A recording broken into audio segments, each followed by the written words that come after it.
Assalamualaikum warahmatullahi wabarakatuh. Kembali lagi perkuliahan online hari ini.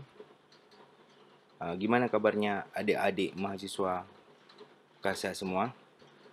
Hari ini kita akan melanjutkan mata kuliah pencegahan dan penyakit ikan, di mana materi berikutnya adalah penyakit bakteri.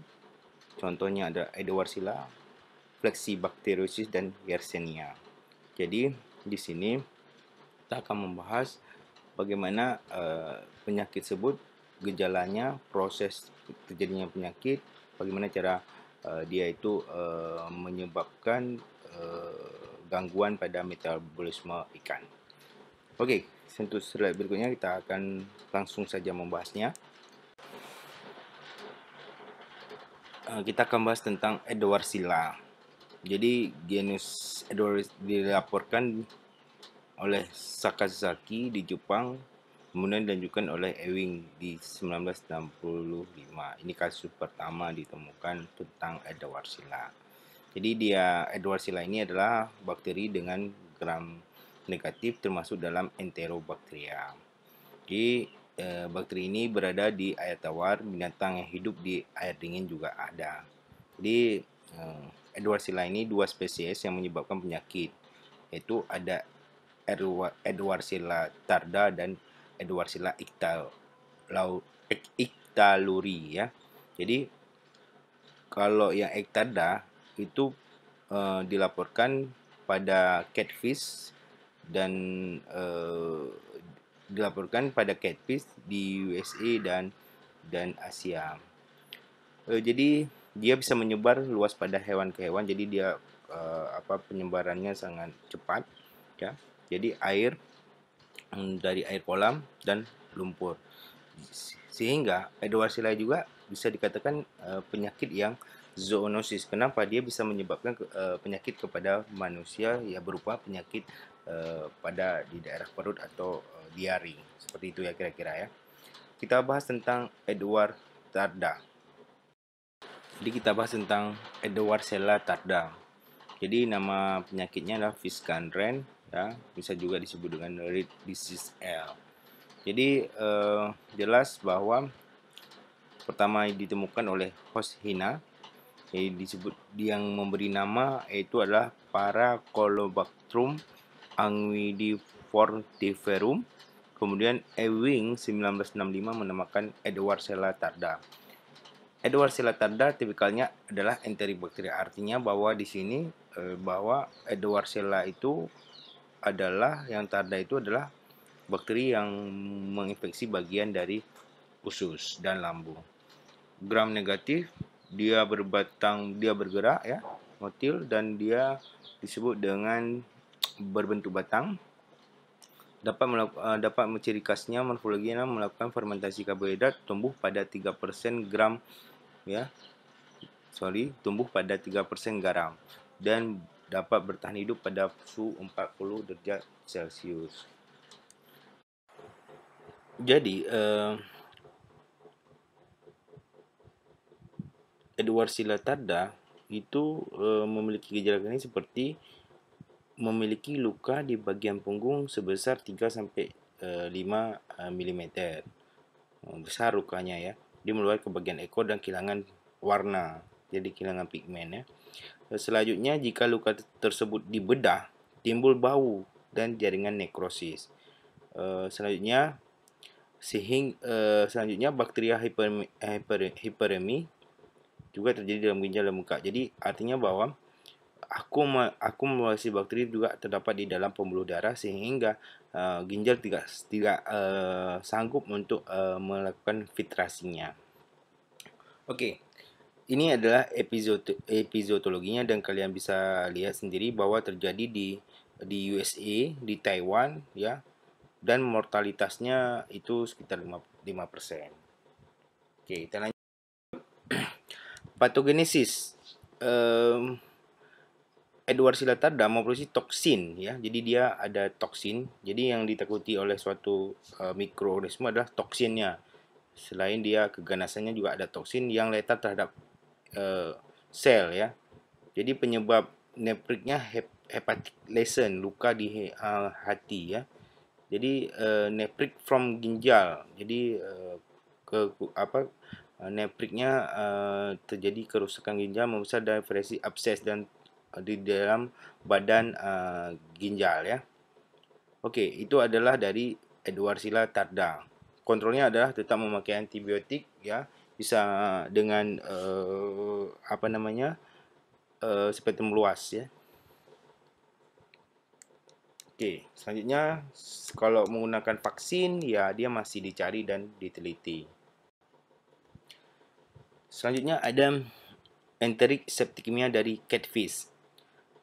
Penyakit ini sangat menular. Jadi penyebarannya sangat cepat disebabkan oleh Edwardsilla ictaluri ya.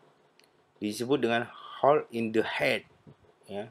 Tetapi kadang-kadang penyakit lain menimbulkan gejala yang sama. Termasuk grup dari Enterobakteri gram negatif juga memiliki plasmid untuk resistensi antibiotik dan Edwards ictaluri tumbuh lambat pada media. Okey, gejala kliniknya adalah ikan menggantung pada permukaan air, berputar cepat dan mati, petikal dan hemoragi ya, nekrosis dan sampai dia hemoragi, inflamasi kulit di bawah rahang, operkula di perut ya. Jadi pangkal semua sirip. Jadi dia inflamasi kuat, operkula di perut, pangkal dan semua sirip. Luka menjadi banyak di kulit dan merah muda. Kalau yang kronis, yang tadi yang akut, yang sekarang kita bahas kronis, luka menganga di tulang tengkorak, muka, belakang di antara mata. Insang pucat, ektopalmia, perut besar. Internal rongga perut terisi cairan kuning, ginjal dan limpa mengalami pembesaran, limpa berwarna merah coklat. Inflamasi di jaringan adiposa, peritoneum, berarti adiposa jaringan lemak, peritoneum lapisan usus dan intestin ya, usus juga. Sedangkan liver, hati berwarna pucat. Selanjutnya kalau kita lihat patogenesisnya, bahwa infeksi Edwardsilla ictaluri itu memiliki dua cara. Pertama adalah pencemaran dari air dan masuk ke dalam otak. Seperti itu ya. Jadi termakan dan masuk dalam darah, infeksi menyerang turung ya, badan bagian kidney, limpa menyebabkan nekrosis hati, ödem dan nekrosis darah, hematokrit, plasma glukos, plasma turun, protein turun. Jadi kalau secara darah plasma glukosanya mulai turun. Oke, ini bisa kita baca lagi bahwa kontrolnya tetap dia menggunakan antibiotik ya. Oxytetracycline merupakan antibiotik yang berspektrum luas. Oke, adik-adik, kita bahas sekarang adalah bakteri Flexibacteriosis. Jadi penyebab penyakit Flexibacteriosis itu ada 4 spesies. Contohnya adalah Flexibacter columnaris, Flexibacter maritimus, Cytophaga piscophylla, dan Flavobacterium branchiophylla. Jadi terjadinya infeksi kelompok bakteri ini masuk dalam mulut, habis itu bisa terjadi dalam sirip, ekor, juga melalui luka-luka, kerusakan pada tempat lain. Okey, adik-adik, kita bahas lagi satu persatu dari bakteri tersebut. Flexibacter columnaris. Dia mempunyai koloni dengan morfologinya tumbuh pada suhu 20 sampai 25 derajat Celcius. Dia berupa anaerob, morfologinya datar, menyebar berwarna kuning. Merupakan gram negatif dan motil. Artinya bahwa Flexibacter columnaris adalah dia dapat bergerak. Jadi ukurannya itu 0,5 kali 5 mikron. Sedangkan berwarna koloninya adalah kuning. Okey, coba kita lihat gejalanya. Gejalanya adalah disebut dengan penyakitnya disebut dengan columnaris disease ya. Awalnya penyakit ini ditandai dengan bertambahnya lendir pada daerah kepala dan permukaan tubuh. Artinya dia head, dia menyerang bagian kepala. Timbulnya bercak-bercak berwarna putih dan keabuan. Ya, jadi di bagian kepalanya timbul bercak-bercak berwarna putih. Bercak putih pada filamen insang, bercak berkembang menjadi kemerahan, nekrosis, bakterimia, dan mati. Artinya bahwa di dalam proses gejalanya, dia bercak berkembang menjadi bercak putih tadi berkembang menjadi merah, sehingga kemerahan tadi hemoragi menjadi nekrosis. Di dalam nekrosis akan berkembang akan menjadi proses bakterimia. Jadi di dalam jaringan ada bakterinya, sehingga dia akan menyebabkan mati. Artinya bahwa mortalitas kematiannya itu 70% dapat menjadi lebih besar pada ikan muda atau pada kondisi stres yang parah.